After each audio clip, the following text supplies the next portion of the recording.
Is this angle weird? I don't know. This, oh my god. Okay, so for the last 2 weeks or so, I've been drinking water. Like, I drink water like all the time, but I've been drinking water with lemon slices and raspberries. I don't have any raspberries today.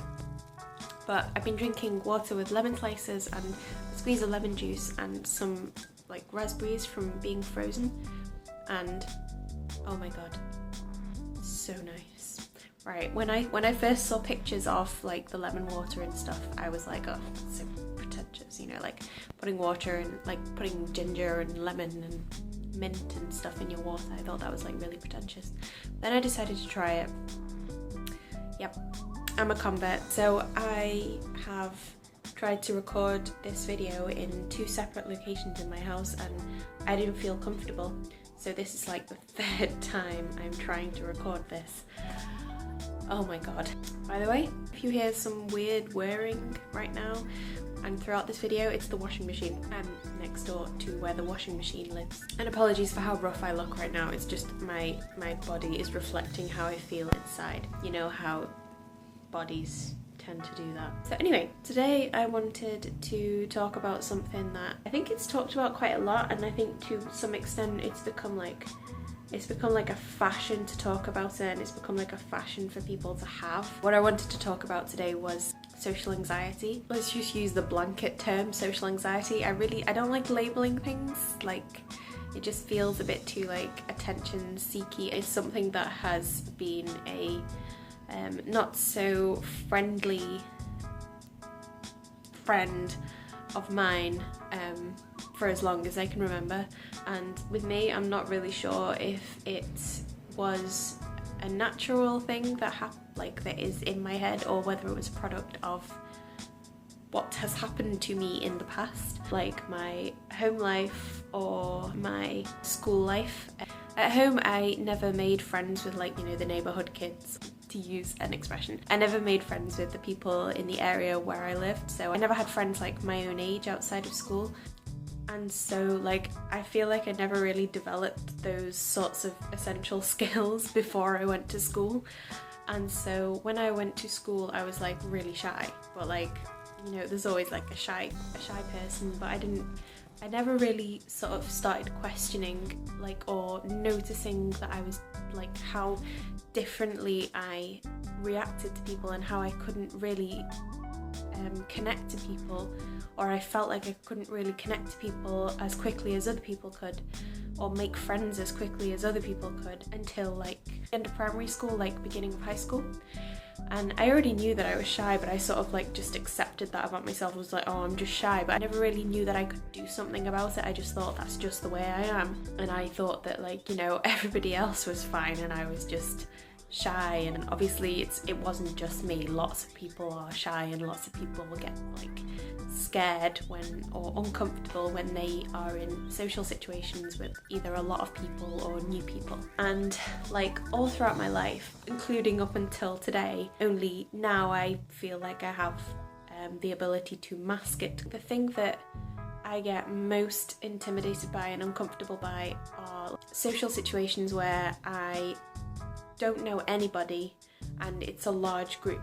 I don't want to draw lots of attention to myself, like naturally I'm not comfortable with that. And so when it's a group that's like above, let's say 5 or 6, then I find it really difficult to connect with people unless they approach me first. I've learned to like act it now, so I will always be looking out for something that I can make a comment about to somebody. Before I worked out that I could fake confidence and fake feeling comfortable, I think I would just be like scared of rejection, but also I would imagine that people were rejecting me. You know how when somebody says something to you and you don't particularly know how to react to it? I think people who are a bit socially anxious have that more than people who aren't socially anxious. Somebody says something to you, you might be like really interested, like yay, somebody's talking to me, like especially in a new social group or a strange situation, but your brain doesn't catch up and make a response in time, and so by the time your brain has thought of something, it's like a few seconds later, and then that thought has to like translate into a sentence, and that sentence has to travel all the way from your brain to your mouth, and sometimes when you try and say it, it gets mumbled up and it's just a big mess basically. And when I made that connection between somebody, if I said something to them and them just like kind of going or like, you know, not really starting a conversation from that, then I took it as them not really being interested. So I would just completely shut down. I would just give up. I would just be like, fine, whatever, I don't care. Like I don't want to try harder than I need to. And so yeah, I didn't make the connection that the thing that happened in my head was also happening in other people's heads. It wasn't them being unfriendly, it was just them also not being able to process a response. And when I realized that, it became easier. So like now when I see people, I try to automatically imagine that they feel the same way that I do. I know that I want people to talk to me. It's not that I don't want people to talk to me. That's one thing that a lot of people who aren't socially anxious, or a lot of extroverts, have like a misconception about people who are socially anxious or people who are a little bit introverted, that we don't want people to talk to us and we don't like talking to people. That's not true. Some people are like that, but a lot of us aren't like that. I try to imagine that other people want to be talked to, but they just don't know what to say. So I will have that confidence to go up to somebody and say something. So instead of having like an inferiority complex, because I think that's where it came from as well, like I just thought, well, I'm shy, but also I thought, well, I'm not interesting. Like nobody's going to be interested in what I have to say. And so when I got a negative reaction, I just thought, oh yeah, that's exactly what I thought, they're not interested. But also once I stopped looking at everybody else as being extroverts and everybody else as being super confident and knowing what to do and stuff, as soon as I stopped looking at myself as being the victim and being unconfident, then I found it much easier to be confident and talk to people. If you look at other people as being in the same boat as you, it will become much easier, is what I'm trying to say. When I left high school and went to uni, that was like a massive transition process for me. I went from being completely disillusioned with people, especially girls, and I didn't want to even try and make friends with girls. So when I went to uni, like most of the people that I made friends with or that I felt comfortable with were guys. The lessons I learned in university were that I have to just suck it up and get on with it. And I know that sounds like really harsh, like if you haven't arrived at that point yet in your journey with social anxiety, if you haven't reached that point yet, then it can sound like, well, no, you can't do that. This is just how our brain works. We have to just deal with it. Yeah, okay, we have to deal with it. But if there's something that you don't like about yourself, or if there is something that is inhibiting you from moving forward, which social anxiety does do, it inhibits you from meeting new people even though you really want to, trying new experiences, going to new places. Once you realise that you actually can take control of what this stupid little voice in your head is doing, this stupid little liar in your head that is telling you that nobody's going to accept you and that meeting people is scary and stuff like that, once you realise that you actually can just ignore it, it becomes easier and easier and easier to ignore that voice, because you see that when you ignore it, new awesome cool stuff happens and you meet new awesome cool people, and it's actually not that hard. That voice will always probably be there, but it will be easier for you to turn it off, and I feel like that's the point that I've reached now. It's been quite a journey, I think, and I've had a lot of like ups and downs with my experience with it, but I feel like because of the negative experience as well as because of the awesome positive experiences I've had with my learning experience with social anxiety, I feel like it's made me know more about people, if you know what I mean. Like not in like a creepy way, but like I feel like I can make my way through people, and I can read people a little bit better, because I've always been looking out for the signs of whether they're interested or like whether they're not, and it's also made me way more confident in myself.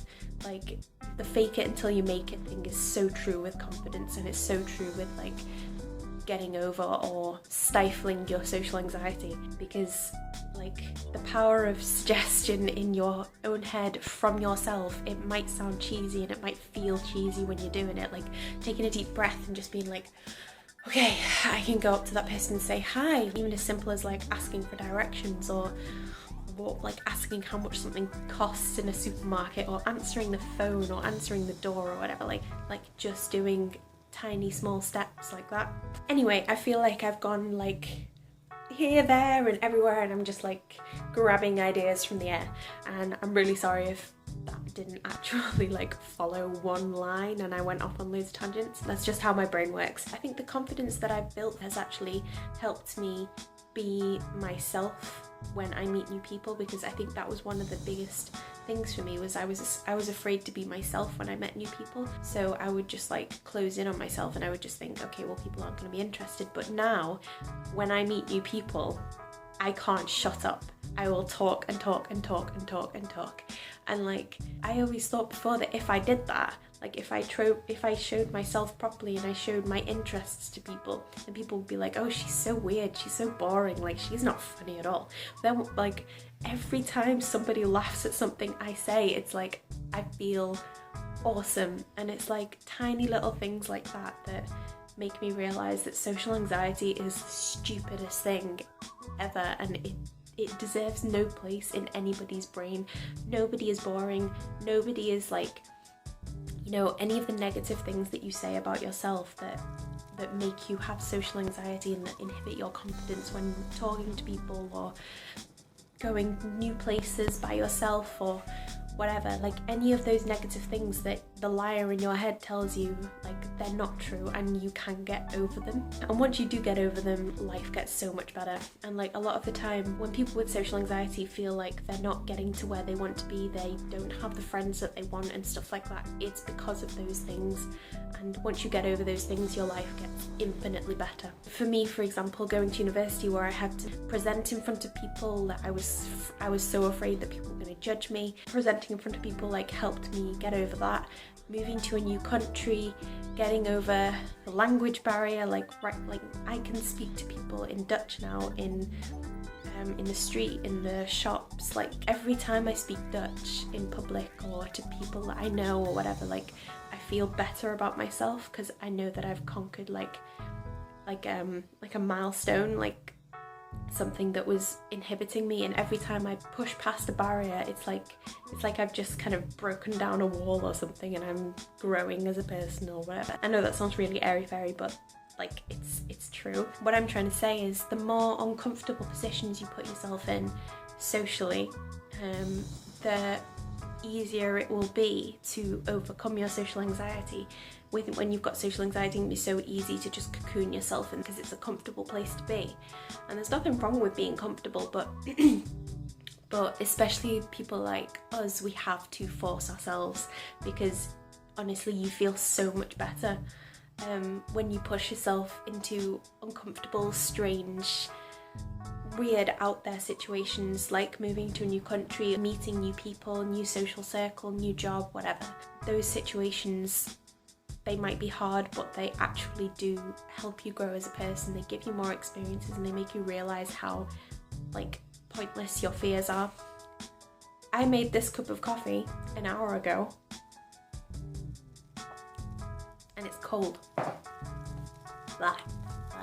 I think that's enough rambling for today. I hope that my experience or what I had to say about this topic is helpful to anybody who has social anxiety and doesn't have any idea how to control it. There's so much more I could say about this and about other topics like confidence, about how to have conversations with new people and how to be yourself, like how to learn to be yourself and stuff like that. But for another video, if anybody like wants a video about something related to this, then just let me know, like in the comments or whatever, and I will see what I can do. I hope this was helpful. I really enjoyed talking about this actually. It took me a while to get going. Tried to talk about it twice before, but yeah, sometimes you just need to be in like a really comfortable place, and I didn't feel comfortable before. Anyway, and this is like a weird, uncomfortable, deep topic to talk about, so it's like accessing the deep parts of your weird head and trying to extract thoughts and be eloquent. Okay, stop talking, Lena. If you liked this video and found it helpful, then give it a little thumbs up because it'll make me happy. And if you are new to the channel and you want to see more of this kind of video, or if you want to see hijab tutorials or basically anything right now, I'm interested in loads of things right now, so I'm making videos about loads of different things. But if you are interested in seeing more weird videos from me being myself and being weird, then subscribe and it will also probably make my day. I hope everybody's having a good day, or has had a good day, or is about to have a good day, and I'll see you all next time.